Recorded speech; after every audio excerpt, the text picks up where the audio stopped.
Welcome to the Executive Alliance podcast. I'm Rebecca Snyder, Executive Director of Executive Alliance. In each episode, alternating hosts Christine Walsh and myself will sit down with accomplished women leaders in Maryland to explore the journeys that shaped them, the challenges they overcame, and the insights they've gained along the way.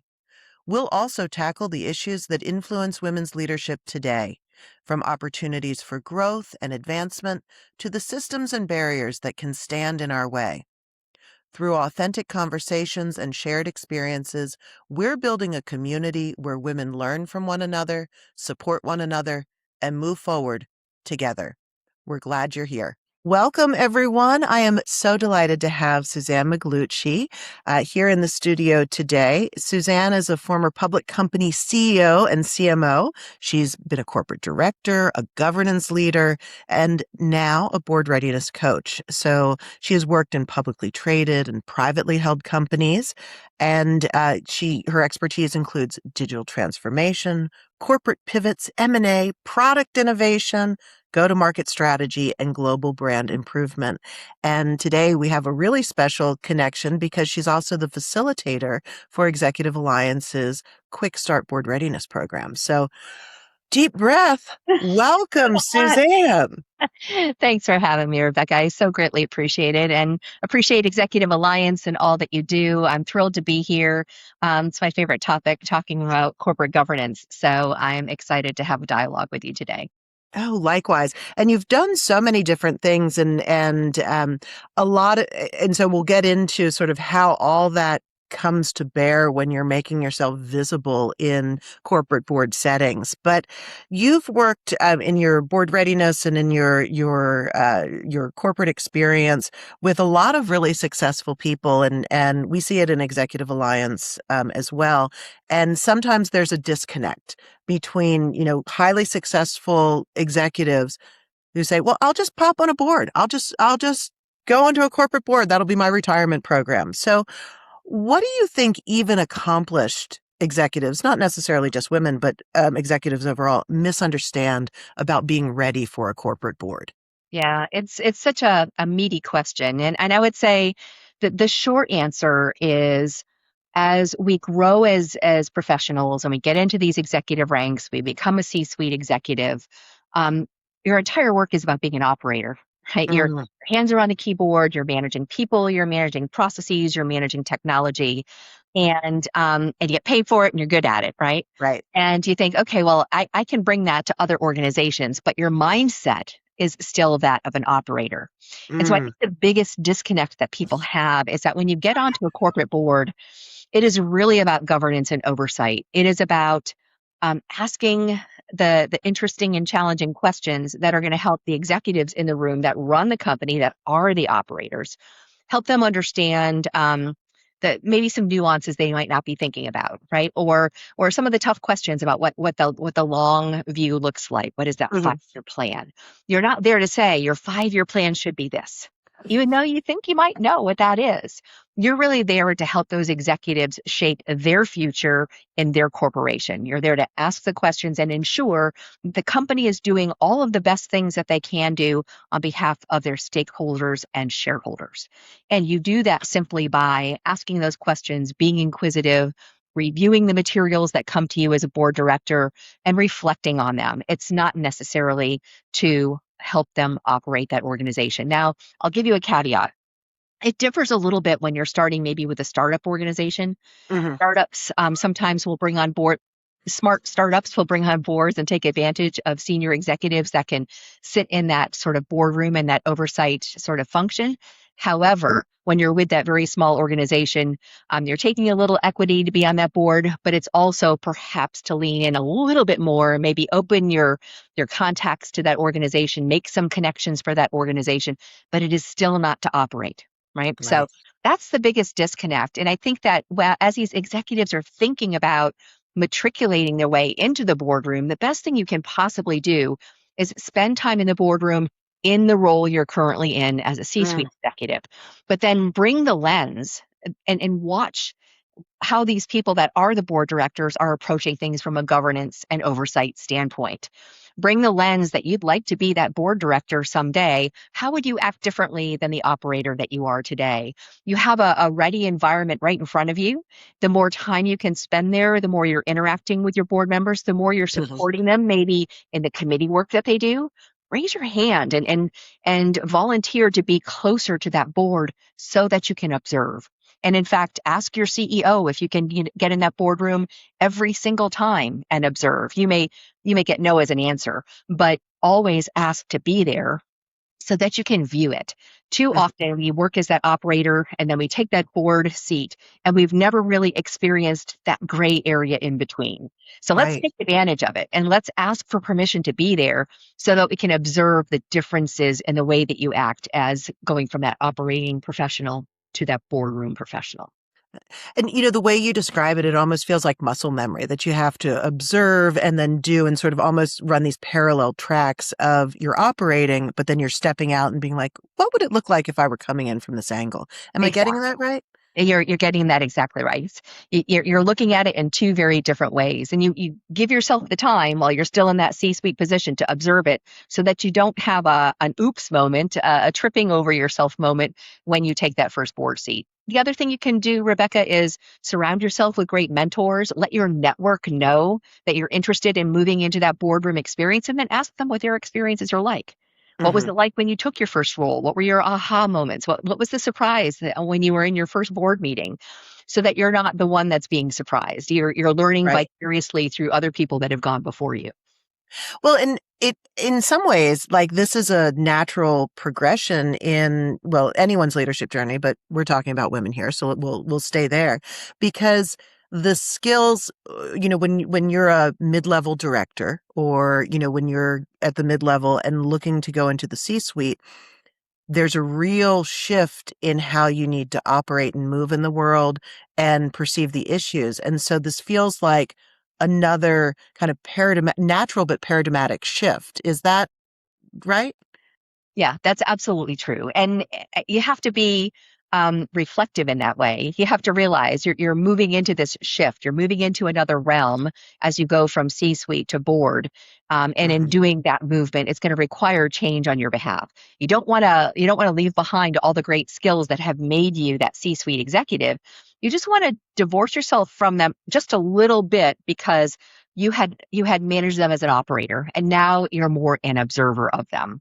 And as Hmm. long as you can start to separate yourself from it, take those hands off the keyboard, you can make that transition and just be aware. And again, I think mentors can help you with that. People that have been there and done that, maybe someone that's 6 to 12 months ahead of you in their career path could give you a Mm. really good bird's eye view of that transition. Pick some people in your vertical market, pick some people in your specialty areas and connect with them. People want to help others, especially women. We're all Right. trying to claw our way forward and to be better and advance ourselves. And if you raise your hand and you ask someone for assistance, the likelihood is pretty high that they're going to want to help you because we want to build a pipeline of women that are going to follow us into the boardroom. We know that diversity in the boardroom makes for a stronger boardroom. All of the statistics support this. So the more women that we have there, the more people with diverse skill sets we have there, the better. So as we all support those that are following us, we should be opening ourselves up and providing guidance and helping people along the way. Yeah. Well, and I want to get to the sort of why women question. But before we do that, was there a time because you have sat on corporate boards, you've been a CEO, a CMO. Can you tell me about a time where it was just really hard to sit on your hands and make that adjustment? I mean, the first time you kind of realized, oh, I need to be doing something different. Yeah. I will tell you, there's numerous difficult times because you get to a point in your career when you're really good at what you do. And Yeah. so if you're really good at what you do and you see a problem in front of you and you're pretty sure you know how to handle that, you want to offer that up. And that's Yes. when it becomes difficult. So as I will say, one of the first times that I experienced that is when I moved into a CEO role. Hmm. Um, it was too easy for everyone in the room to default to me as the CEO and let me come up with the answers, but that didn't allow my team to grow. And so truly as the CEO, I had to take my hands off the keyboard. It was that beginning of the transition. So it happens first when you're a CEO. You've rolled up your sleeves your whole career, hands on the keyboard, making things happen. Now you're CEO, you're an administrator for all intents and purposes. You're really Mhm. helping other people act and operate for the company and for the shareholders and stakeholders. You're there to orchestrate. You're there to help people grow. You're there to improve processes, work on the top line, the bottom line. But you got to get out of the way. And Mhm. so the first time that I really experienced this where it was really challenging was as a CEO. How do I shift my thinking from all the things I know I'm good at and I know I could help if I put my hands on the keyboard to allowing other people to take a run at it, allowing other people to trip a little, maybe stumble and learn faster and better because it was a learning experience, right? Mhm. Sometimes it's hard. You think, oh, I'm gonna do it faster and better if I just do it myself. I'm not gonna Right. tell somebody else how to do it because it's gonna take them twice as long. You don't do that. You don't do that. You have to sit on your hands and allow people to grow. And I had a very similar experience when I got into the boardroom because um, it was my first time truly watching and observing even the CEO, right? I was moving out of that CEO position into a board position, Mhm. observing that CEO doing exactly what I used to do, trying to run the company, that kind of thing. So I've seen it a couple of times. I think that the trick here is being self aware. And again, truly understanding that board service is about guidance and oversight. And the more you remind yourself of that, the faster you can assimilate it, make that muscle memory, as you say. Right. Assimilate those good habits. It's easy to fall to the older habits, and it makes you a more challenging board director for others to deal with. So you don't want to be that squeaky wheel. You want to be the one that is in there supporting and doing the best you can to move that corporation forward. And you do that by being truly a governance professional, that hands-off professional. Mm. And so it feels like it's shifting from sort of tactical to more systems thinking. And you are a terrific systems thinker. And so when you were coming up in your career and you have a lot of diverse and really interesting experiences, did you know, was it always your goal to be a CEO, or uh, did sort of the companies just demand that level of leadership from you? Yeah, I was very early in my career. I thought I was going to be a CEO, and then Hmm. I found myself in a marketing role, very senior marketing roles from large to mid-sized organizations, and it was really rewarding. The returns were significant for me, Hmm. and I felt like, well, that was probably the pinnacle of my career. It Hmm. good enough, Right. And then I had a career opportunity present itself. So I was with an organization that was preparing for an IPO. And Mm. my role as the CMO, running marketing for the organization, was to be part of the team that packaged that organization to bring it public. And in the course of doing that, it's such a transition from being a fledgling startup, say whatever you want to the market, do things in your own way. Nobody's really watching the shop too closely, maybe, to being rigid and to have the discipline of being publicly traded. There's just such a leap to move into that realm. And there was a lot to learn as a marketing professional, but also a lot to learn from all of my peers around the table that were buttoning up their portions of the organization, the finances, the sales processes, everything that would be scrutinized once we allow shareholders to come in and own a portion of our company.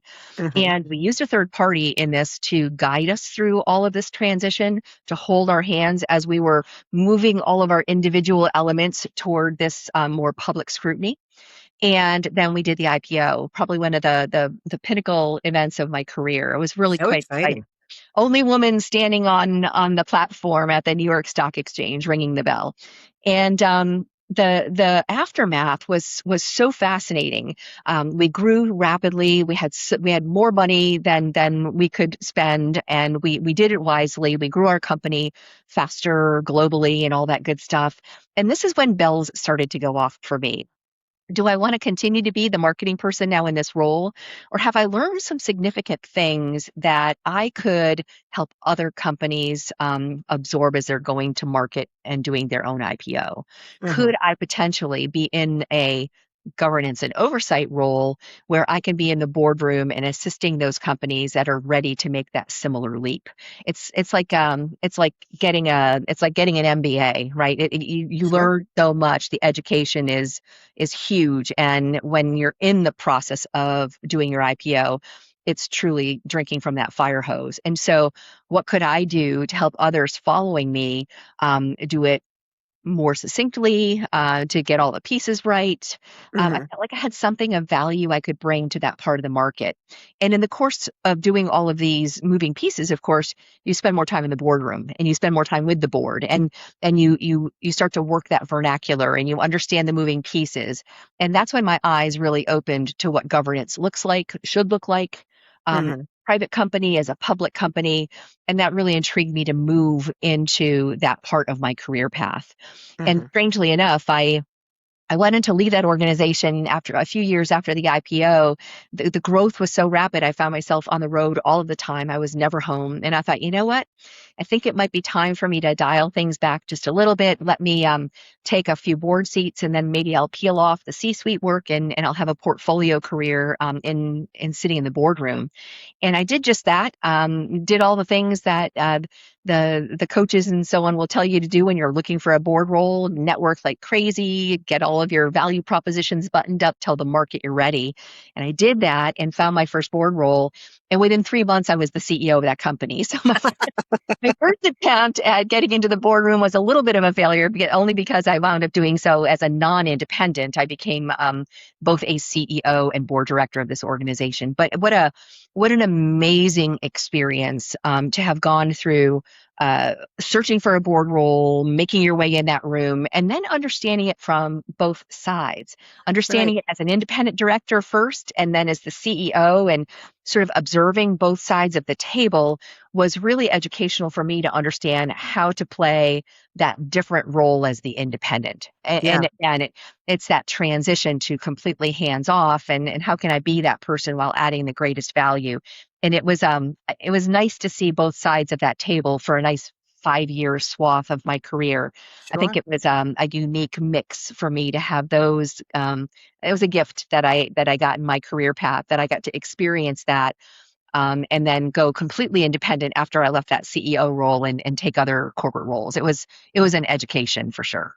It sounds like it. And so, what did you learn when you were back in a CEO role after having sort of done both of them? What lessons or how did that shape your leadership style and thinking? Yeah, in both directions, it changed things Hmm. dramatically. It's different being a C-suite executive versus the CEO. So there was learnings of how I could better serve the people in the C-suite where I had come So from. and just to interrupt, that was your first CEO role as well. It was my first CEO Okay. role, first board role, first CEO role, and so it I really love helped. the overachieving. That's great. Well, I will tell you, it was, I think, and I hope that the folks that, have worked with would feel that it was a chance for them to be seen, to Hmm. really see the C-suite and how they operate, because I came from those ranks, but then could help represent them in the boardroom, and properly help the board understand the work that is being done. Because if a board is going to be effective, they really need to understand how things operate. They don't want to operate it themselves, but they need to truly understand it. And if there's a trust level between the C-suite and the board, now you've got chocolate and peanut butter. Now it's working Hmm. together, right? And so you want very confident C-suite executives ushered into the boardroom to have their introductions, for them to get to know the board, for them to support the board in committee work and so on. So it gave me a chance to manage down better, Mm. than I had maybe as a CMO. It also helped me understand, having been independent initially and then moved into the CEO role, it helped me understand what it looks like to be on that independent side of the table and have that relationship with the CEO, because that's your primary job as a board director, is really to evaluate and sort of work with that CEO to optimize the running of the company. And so I feel like I had a little bit of an advantage, a foot in each camp, if you will, that Hmm. helped me understand and separate the roles, because sometimes those roles get a little bit gray. But Right. having lived in all of them, I truly then embraced and understood that separation, and truly what boards are supposed to be doing and not doing, and what you want to rely on your C-suite to do. No, that makes sense. I want to go back to you're standing on the floor of the New York Stock Exchange as the only woman in that Yeah. IPO. What did that feel like? And what did you feel like you maybe were representing at that point? Yeah, yeah, it was such a moment. It was so exciting, and Kramer was down there doing his talk, and it was on his TV show, and I had dressed the New York Stock Exchange, so it was all decked out in our logo, and all of the Oh, market makers were cool. jackets, and it was just one of those moments where when you've fostered a brand like that and you've brought it to market, and you allow that brand to flourish, and it comes to this moment. It's like, it played a role in this, and as one of the very few female executives that got us there, and it was I did feel like I was representing women, and helping others that will follow me understand that you too can be standing on this platform. You have to perform, you have to put your nose to the grindstone, but you have to ask for access. You have to ask for the ability to be in that room. And if you can, maybe you wind up on the podium of the New York Stock Exchange. Hmm. So do you think it really is about asking, or is there more systemic Mm, barrier? Like, is it women just not asking to be part of those roles? Or tell me about the systemic barriers that kind of, even if you ask, you don't always get there. yeah, I think very often women don't ask. Mhm. Women, I think we're a kind of a, I don't know, humble group. We tend to, right? Oh, that little project I did that saved you $2 million, on the bottom line. We just sort of brush some of that stuff under the rug and maybe don't take full credit for what it is we do. Mm, And when you don't take full credit and then articulate that credit back to others in the market, people don't really know what you're doing. You're quietly doing your job. You're doing well. Everyone likes you. But if you're not being a bit promotional about what it is you're delivering for that organization, no one's going to know the greatness that you're bringing to market. mhm, And so it's a two-pronged thing that I recommend women do. Number one, I don't think you want to be boastful necessarily, but I mhm, want you to take credit for the work that you have done and be articulate about it. I think you should be able to articulate numbers or percentages growth or major impacts that you've made to that organization. I think you want to give credit to the people around you that you've worked with, because one of the things we look for when we're seeking board executives is how collaborative are you? Will you mhm, fit in a culture, right? So I don't want you to be boastful and say, I did this work and I brought this to market and I made these changes. mhm, You played a role in a function larger than you in order to move something forward. Articulate that.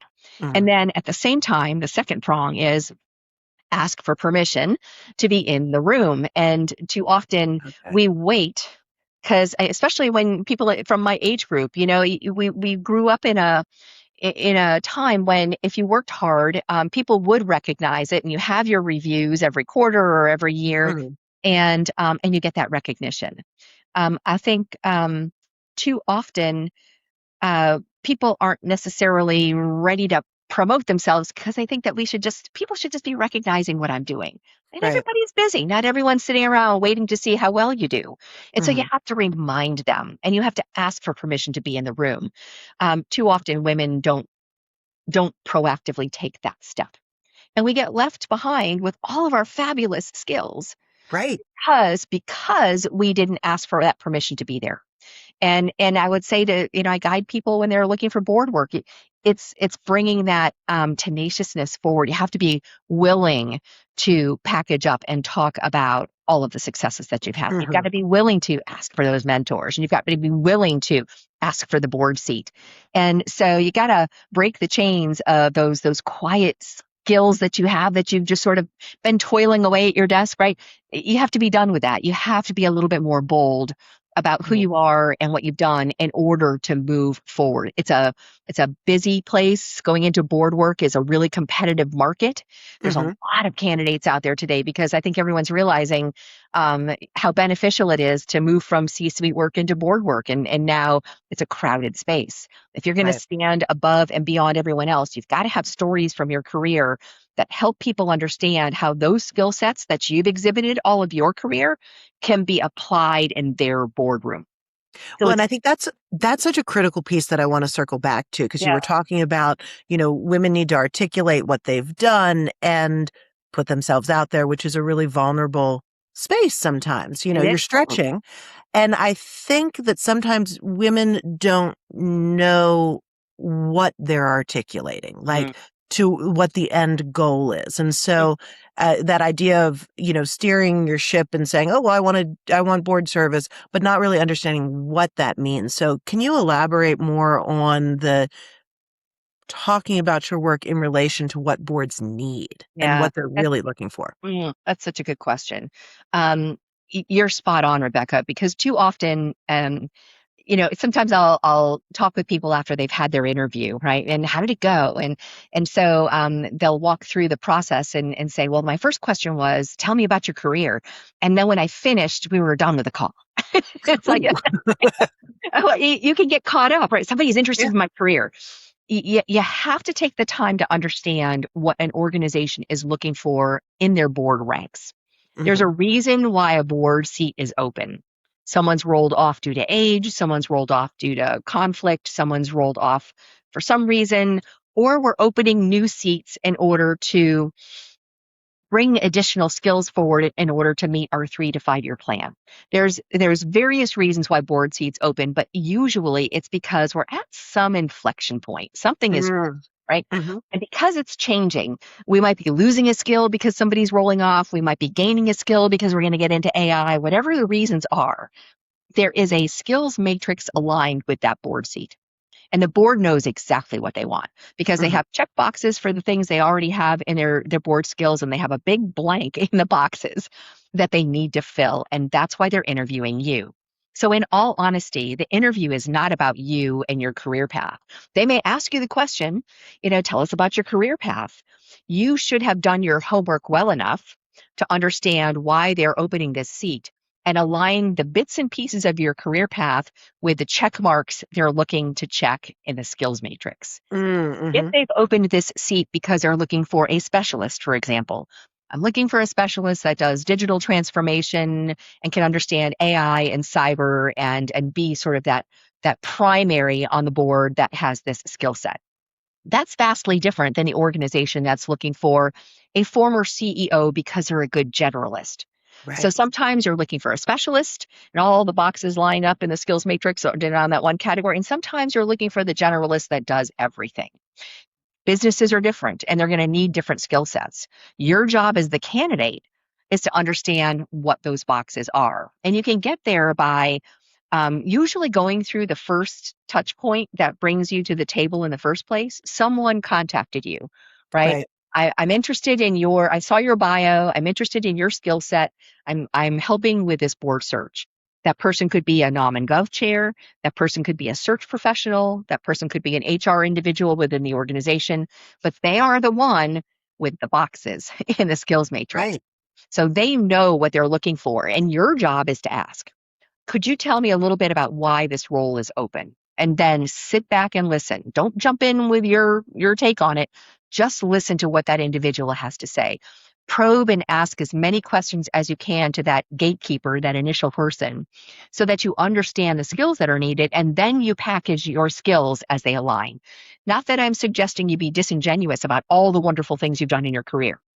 But what we want you to do is pull forward the ones that are relevant. You Right. want to make it from the interview with the gatekeeper to the interview with the first 2 or 3 people that are overseeing this search. There's the mass pool, and then there's the first cut, and then there's a final cut.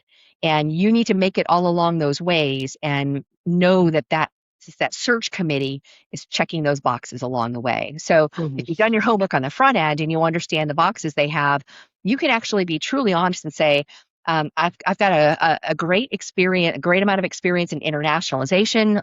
Would you like me to share some experiences? Because you know that they're looking for an international person, right? Mhm. And I think that you want to be storytelling. I think stories really Right. work incredibly well as you're doing those board interviews because it brings it down to how you operated and what you did and who you worked with and how you thought and how things turned out.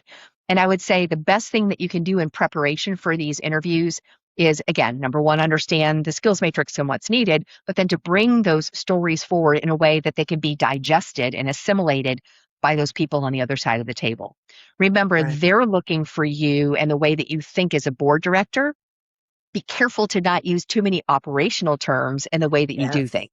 Because if you're Hmm. interviewing and you start talking about, we did this M&A and my role was all the rationalization of technology and people, that's going to get way into the weeds a little bit Sure. quickly for a board director. But if you can talk about the people strategy and you can talk about the technology strategy and you can bring it up a level, now you're talking like a board director would be speaking about M&A. Hmm.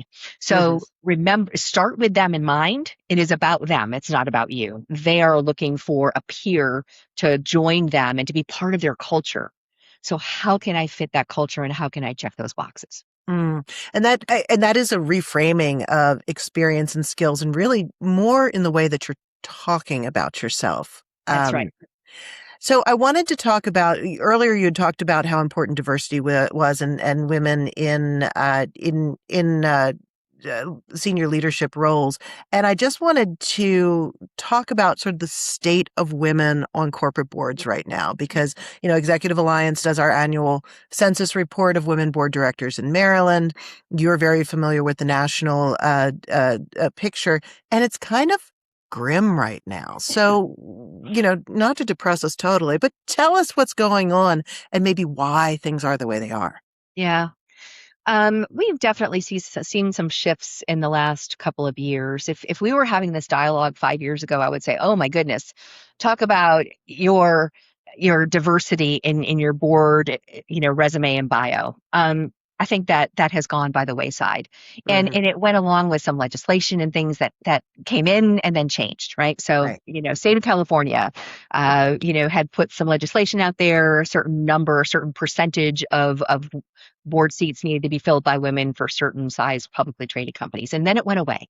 Right. And I think that we've found in that time frame since that adjusted many other adjustments with corporations, because corporations were beginning to embrace diversity and put it in requirements, much like the EEOC things that we're also seeing go away today.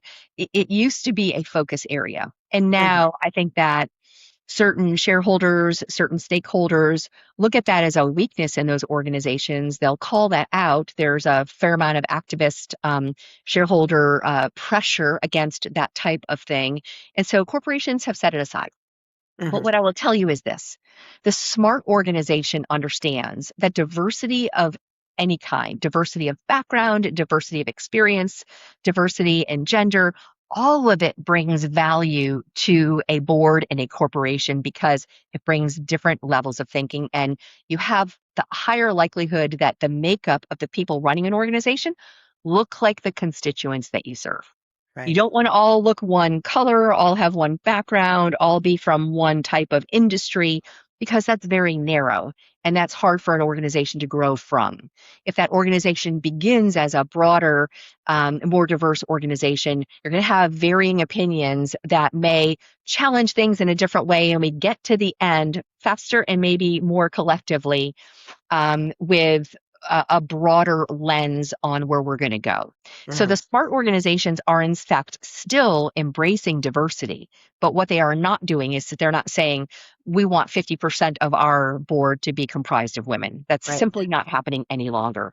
And I think we almost shot ourselves in the foot with some of these initiatives because we did make it about diversity. It's really about diversity of experience. So Right. you as the candidate need to begin with your diversity of experience. How wonderful that it turns out that maybe that hire becomes a woman as well. But Hmm. what we really want to do is we want your strengths to come forward. So if I can tug again on a little conversation we had a few minutes ago, it's about really understanding how your skills align with what a board needs. Right. And so you go back and you look at your history, but you repackage yourself in a way that your skills are elevated. They're a little bit more on oversight and leadership and governance than they are on operations. And you align them to that matrix and bring that diversity of experiences forward. And then you still check all of the boxes that we would have if we called it 3 years ago a diverse candidate, if that makes Right. sense. And we are seeing a shift. And I will say, I have a lot of searches come across my desk. Um, two, 3 years ago, it was we're looking for a woman who has Hmm. these skill sets. Today, it's very much we're looking for a candidate with this deep experience in AI or cyber, or a generalist that is a former CEO. There is a resurgence of CEO hires. It was, many, many years ago, you would hire either a CEO or a CFO to be on your board. Hmm. And boards were relatively successful with that sort of with that filter. It's coming back. And so the specialist, I only do one thing. The specialist is, I think, gaining less ground than the person that is more generalist and understands all the various parts of the business. Hmm. So again, it's not because we're looking for white men that are CEOs. We're looking for generalists that have a broad skill set. So, you Right. as an individual, if you've worked across many parts of the organization, if you're the COO, but in being the COO, it means that you have to be very tightly integrated with product and with HR and all the other parts of the business, you can play the generalist card. And, Hmm. and that's really where a diversity of skill comes into play. Yeah. And it just cake or icing, if you will, that you happen to be a female candidate. And female candidates bring a different point of view too. I mean, women, we know this from psychology that's been published year over year. Women look at things differently. Women process Absolutely. things differently. So we're bringing a diversity in the way that we might bring oversight and governance to a boardroom. So that's an added value because you're a woman. But the first checkbox has to be that you've got the breadth of skills that they're looking Yeah. for, or the specialty of skills they're looking for. Well, and if we look at it just in sort of like this big picture systems piece, the average tenure of a person on a corporate board is something like 20 years. Like people are not popping in and out They are in not. just a couple of years. So they're there for the long term, and there's not this push to expand boards. So, um, I think sometimes the pipeline issue, we know, and you said it earlier, there aren't that many women CEOs. So when we're looking at boards or looking at CEO generalists and women are not in those spaces, I think it goes beyond how can you be ready for a corporate board seat if you're not in the C-suite. Like we need more women pipelining in for sure, or Mhm. else we're never going to change the governing structures that are controlling the corporations. You're spot on, Rebecca. You're exactly right. I think it's incumbent on all of us to help work that pipeline and to elevate those women and bring them forward. But it's back to you as well. You have to Hmm. ask to have access. You have to ask to be in that boardroom. And as women, we work sometimes twice as hard in order to scratch our way forward. But you have to, if that's your intention, and you want to be in that C-suite, whether it's CEO or board director, you have to have exhibited those skills. Right. And one of the ways to get there is to exhibit those skills in front of your board directors while you're supporting the work they're doing on a committee, for example. Hmm. Committees do a fair amount of work. And I will say, this will sound maybe a little counterintuitive, but here we go. Board members, you build all these skills throughout your career. You become a very accomplished person. You get on a board. You start to take your hands off the keyboard, and now you don't do as many things anymore.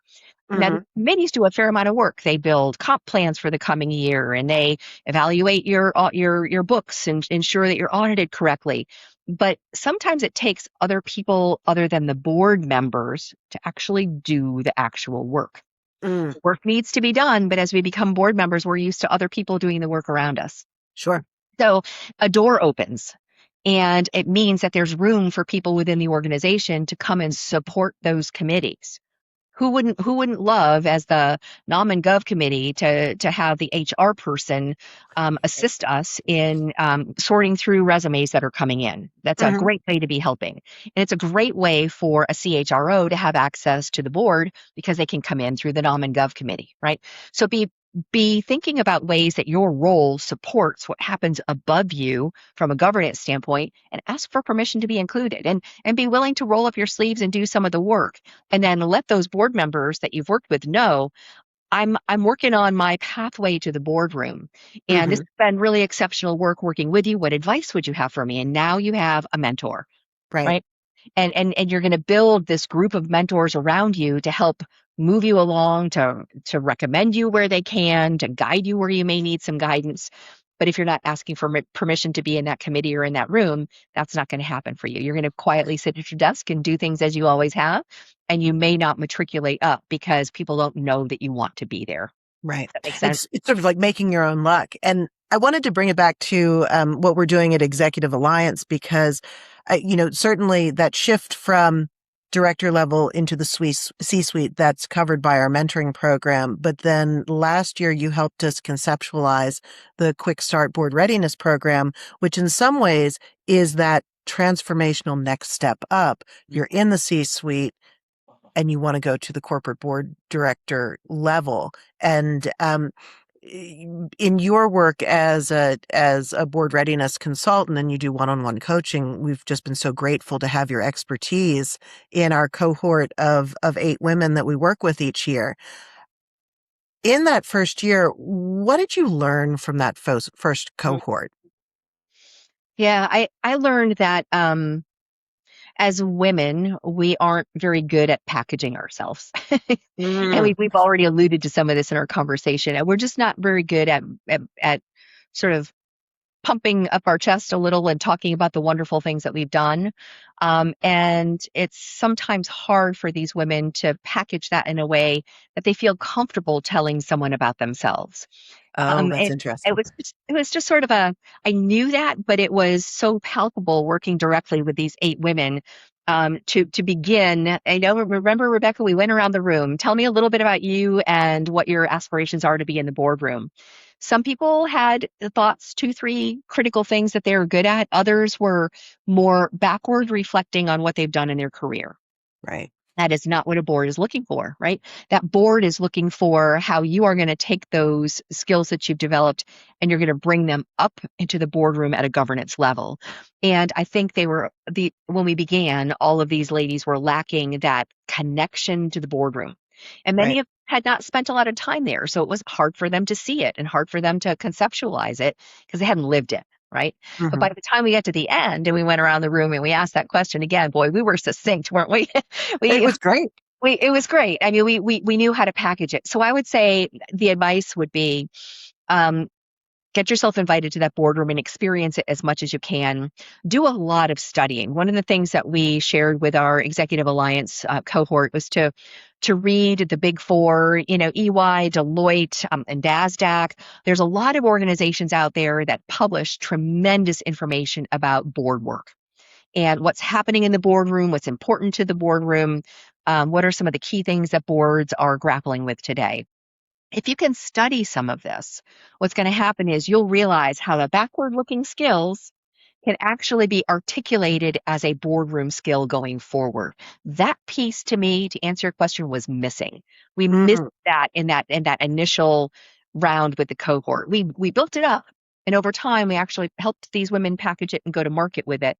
But I think that a lot of people leaving the C-suite haven't done the work to understand what that pathway is. It's always painful when I get a client that says, "Hey, I retired, Suzanne. Now will you guide me on my pathway to the boardroom?" And I'm like, "Oh my gosh, I do Macaulay Culkin. I wish you had told me 2 years ago so that we could work on this together. You were right there in the thick of it and you didn't even know it. And we could have helped package you at that time." So don't miss the moment that you have. You've created a situation where you're in the C-suite, you're an executive, or work your way to that point and then get that access so that you know how to do that packaging. yeah. Well, and I think also with the program, what was and I agree, like so many of the women were like, okay, I'm ready. And next year I want to really, focus on this and getting my portfolio together. But you need to start a lot earlier than I anticipated on this. And so that's why we've kind of backed up the timeline of that program to say women who in the next 5 years Mm, are considering, because if you haven't made yourself visible, if you haven't started to become a thought leader in certain areas and raise your visibility, that's a really short runway. Um, exactly. Yeah. So I was also wondering, with the benefit of the first cohort under your belt, what is the benefit of working in a small group as opposed to one-on-one? Mm. So I think that they're both valuable. Um, Absolutely. when you're one on one, there's so much attention on you and your skill set, and you can get there fast, right? But Hmm. you miss the opportunity to hear what others think of you or what others think of themselves as they're doing their packaging. And there's such a benefit to having peers running parallel with you, going through a similar process, listening to their learnings, understanding where they're stubbing a toe, understanding where their shortcomings might be, and how you've repackaged those shortcomings, how to best articulate yourself. Sometimes when you're listening to someone else go through their process, you can learn so much more about yourself as long as Mm. you're, willing to listen. You got to really put your listening ears on. Too often you get in these cohorts and your your time to shine has, passed, and other people are speaking, and too many folks go into their own sort of world and they write their notes down and they're thinking about themselves. Those that pick their heads up and listen to all of the others going through the process gain so much more. It's an incremental gain because you've experienced not only your own pathway, but seven others that are around you. So, Great. doing so in a cohort, while not everyone was aligned on what markets we were from, or the size of companies we've served, or the kind of work we've done, there's still a commonality in governance. And so there's a lot that you can do to hear others and use bits and pieces of that for yourself where it might be appropriate. Yeah.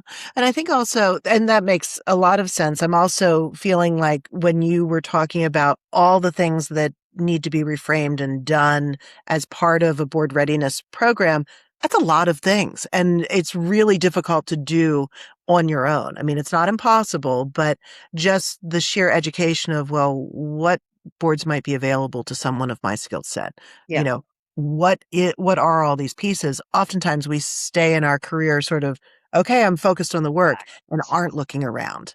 That's exactly right. And I will say I tripped up there when I was first getting ready to after my IPO. I think I'm going to go into board work. One of the things that I realized really quickly is that my network wasn't sufficient.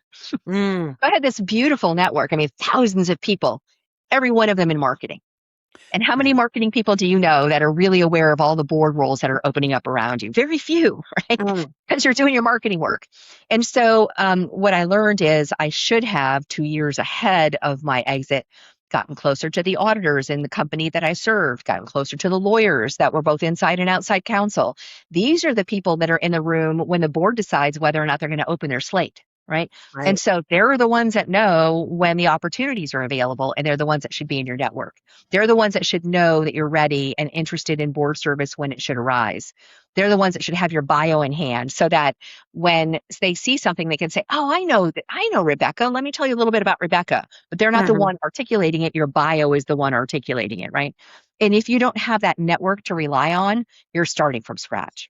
right. Because and you're right, there's so many moving pieces. There's what are your value propositions? How do you write your bio in an effective way? How do you write a resume, which is vastly different? How do you campaign yourself out there into your network? What associations do you become part of? Do you need a certification or do you not need a certification?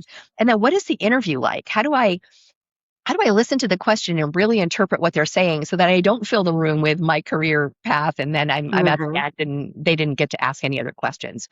All of those moving pieces need to be thought through so that you don't find yourself in a situation that's an opportunity and you're not ready. There's a lot of preparedness. And so I would say to those of you thinking about board service, know that it's a commitment to get yourself ready and in market. I wouldn't say it's a full-time job to find a job, as some people sometimes say, but it but felt like a part-time job. it's darn close, right?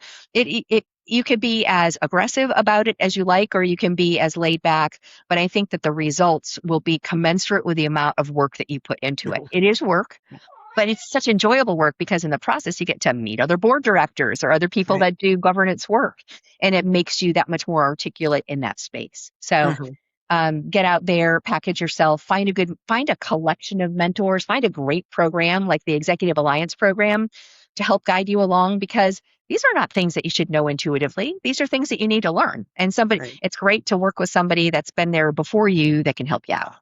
Yeah. No, I agree. It is the power of mentorship, advocacy, and education, which is Yeah. what Executive Alliance does, and you've exemplified in your career. And so we're so grateful to have your support and your expertise, because having those diverse leadership spaces is critical to everyone's success. So, Suzanne, thank you so much for spending some time with me. This was Hey, terrific, thank and I you, look Rebecca. forward to Always so working with fun. you this year. Always so fun to work with you and speak with you, and good luck to everyone on your board journey. We need more qualified board directors in this pipeline, so go out and build your network. Absolutely. Thank you. Thank you for joining us for this episode of the Executive Alliance podcast. We hope today's conversation inspired you, challenged you, and reminded you that leadership is a journey best traveled together. Executive Alliance is a catalyst for women leaders in Maryland. We believe in advancing women's representation at the highest levels of leadership in business, civic organizations, and government. To learn more about our programs, events, and membership opportunities, visit executivealliance.org. If you enjoyed this episode, please subscribe, share it with a colleague, and leave a review. It helps us continue to amplify the voices, experiences, and impact of women leaders. Until next time, remember that every woman has something to teach and something to learn, something to offer and something to receive. When we recognize the value and potential in one another, we become stronger leaders, stronger organizations, and a stronger community. Keep reaching forward, reaching back, and bringing more women into the light.